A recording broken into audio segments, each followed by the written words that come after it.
Alright guys, so we're back to working on this now. It's actually been, let's see, about a week since the last video.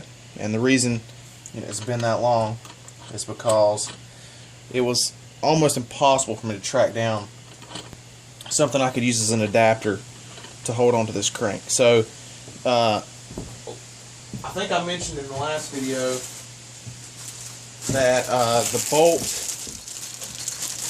bolt that goes on this side of the crankshaft is it's an M14 bolt, so it's a 14mm bolt, but it has like a 1.25 pitch or thread pattern or whatever it's called. So M14 by 1.25. Now the standard, threads for a 14mm bolt are like a 1.5 or a 2. Finding a 1.5 or 2 is pretty easy to find. They're everywhere at every hardware store. Any hardware store that carries metric. This particular, or actually, I can't use this one because it's not strong enough. I'm gonna have to modify it to get it on the Tusk adapter piece here. So I didn't want to tear up the original bolt. I already did that once.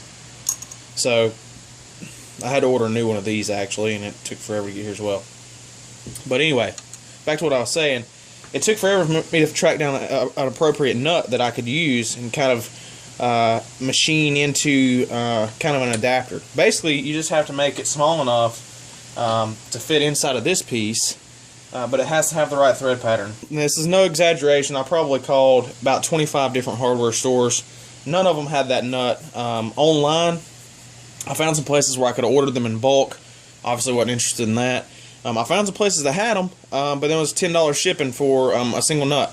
So I refused to do that. I probably should have just went ahead and did it because I wasted so much time trying to track down a place that had these nuts. Finally found a supplier who was willing to sell me some bolts. I guess they supply them to some specialty stores or something. Ended up paying $1. I got 2 of them. This is what I had to do to make it work actually. So I kind of took all the edges off of the nut. And I cut some pattern in, a little bit of a pattern in here so that I can take a chisel and pop this off if it happens to get stuck on the crankshaft. So with no edges, I can't get a socket or anything around it. So I kind of just made a little tool here. So that's what it originally looked like, and this is what it looks like now. It's pretty rough, but I think it works. So basically, let's try to do this one more time. All right, so that's on there. Now this portion of the tool screws onto the adapter down there. Okay, so now we have that.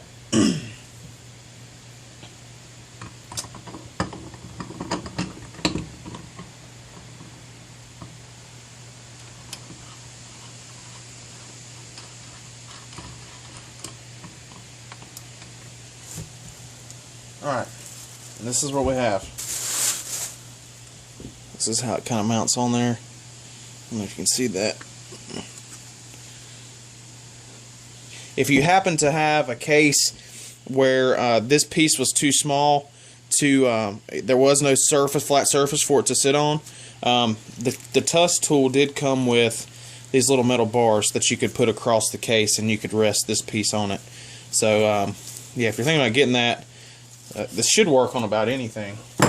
Alright, so the other thing you want to do before you start cranking anything down is make sure your actual connecting rod there is lined up, because you don't want to bend that bearing up. I didn't have the right size metric. I think this is a metric nut on the end of this this tool, and I didn't have a metric socket that big or a metric wrench that big, so I found a 1 1/16. Yeah, 1 1/16 inch socket works for this. So I'm basically going to just kind of hold it as good as I can and start tightening this nut down.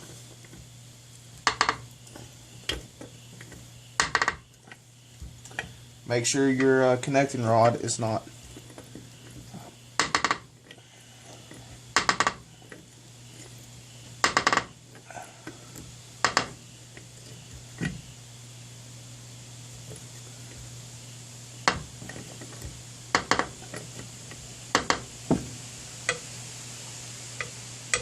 Okay, yeah, because it's turning the crankshaft now.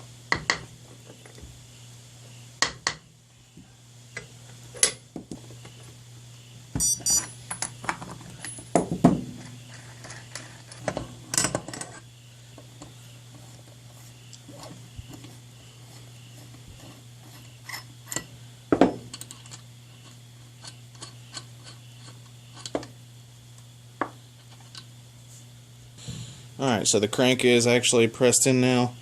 Yeah, it has a certain look over here when it's actually pressed in as it pops through this seal. So you can tell when it's kind of seated. And we're ready to put the other side on.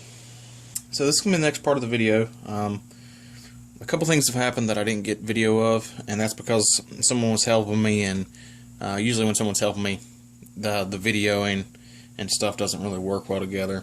Yeah, it always just seems kind of odd to be doing that.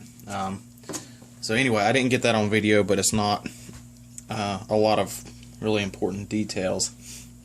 Basically, all I did after I had pressed the new crank in is I took the whole transmission, the whole assembly, and I put that back in place. I had zip tied it as one big unit, or for the most part one big unit, what didn't fall apart. And I had put that, just sit it back in place, got everything lined up. I put some assembly lube on all the contact points. I put some assembly lube on all those transmission bearings in there, and got that seated in place. I kind of used some sockets on the other side of the housing here to kind of hold that shaft off the ground. So I did that, and then I took some more assembly lube and I went ahead and put it on this side of the crank. And basically the only reason for that is because this side is kind of pressed on as well. So I kind of lubed up the crank here. I put a little bit of lube on this seal here. I use assembly lube for some of this stuff. I think some people use two-stroke oil. I use some two-stroke oil on some of these bearings. It shouldn't. I don't know what the best practice is for that, but what I've got on there, the assembly lube is a lot thicker. So I use that. Some people even use grease. Anyway, so I took this case, I lined it up. First of all, I made sure everything spun freely. There was no resistance or anything like that.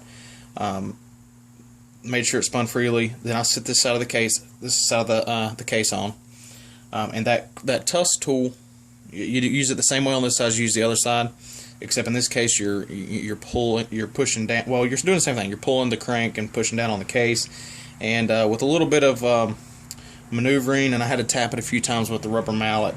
It's seated on there pretty good, so I didn't have any real problems. Oh, and by the way, there's a new gasket that you should probably put on. I used a little bit of waterproof grease to help that stay in place, but yeah, this case just finally popped on. Oh, not too much trouble.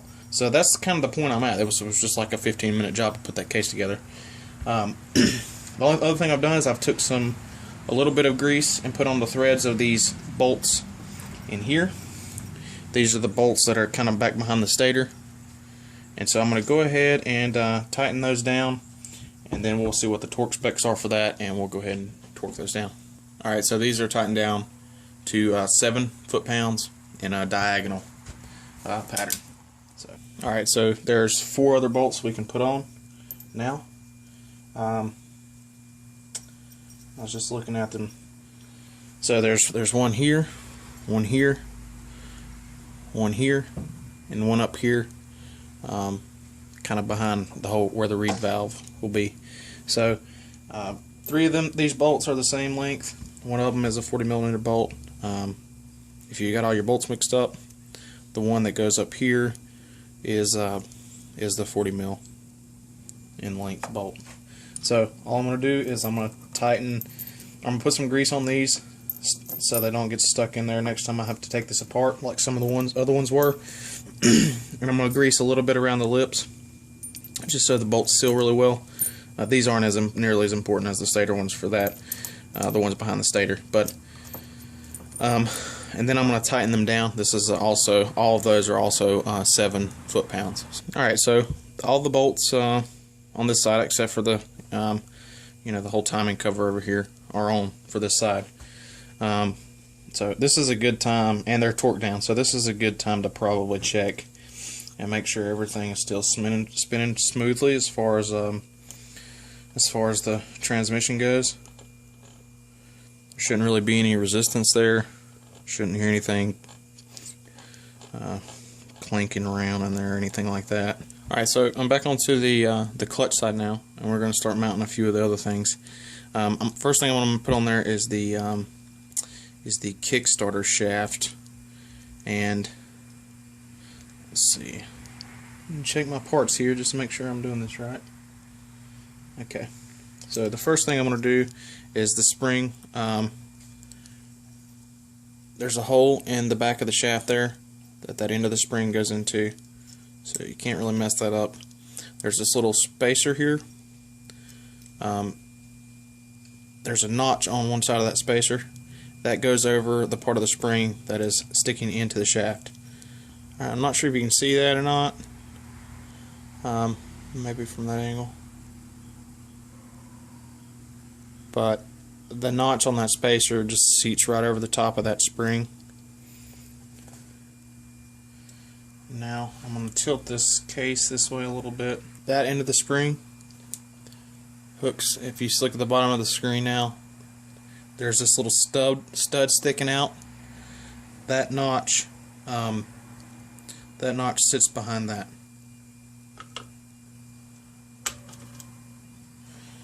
So that's in place now.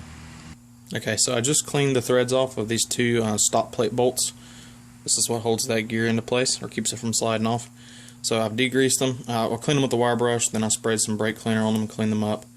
Now I'm going to apply a Loctite 243 to them, and then I'm going to mount this plate right here.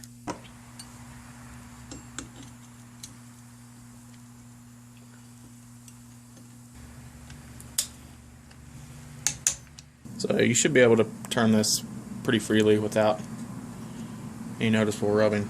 Okay, so now I'm going to be working on the whole shift mechanism, and putting the shift drum on, and this little mechanism here. So, okay, so you got this little spring with the hook facing towards you. It goes onto the back of this little roller here, like that. And this is about the easiest way I could figure out to get it on. So you're going to have to compress that spring to get that into place, to get in its final position. So I'm going to go ahead and seat the drum on there and see if that's a little easier to do. Jeez. Finally got it with the needle nose. I did scratch up the inside there. What a pain. Now that we got the drum in, we're going to go ahead and apply Loctite the drum bolt. One of the issues that my niece said she was having is that she was having trouble shifting into like third and fourth. She'd get in first and second and was having trouble shifting. And so one of the things I read is that, you know, this little piece right here, these little hooks catch the shift drum. And one of the things I read said that, you know, these tips get wore out, and it starts where it doesn't catch as good. What was recommended to me by someone who's very familiar with these KTMs was to take a actual chainsaw file. This is one of my smaller files. For my big saws, I have really big ones and they don't work. I forget the size exactly, but anyway, is take this file and run it through these teeth, and to make more of a pronounced edge on this so that it hooks better. This side over here is real smooth, like my fingers don't hook on it at all. You know, this side's getting a little better. Okay, so that was the end result, if it'll ever focus.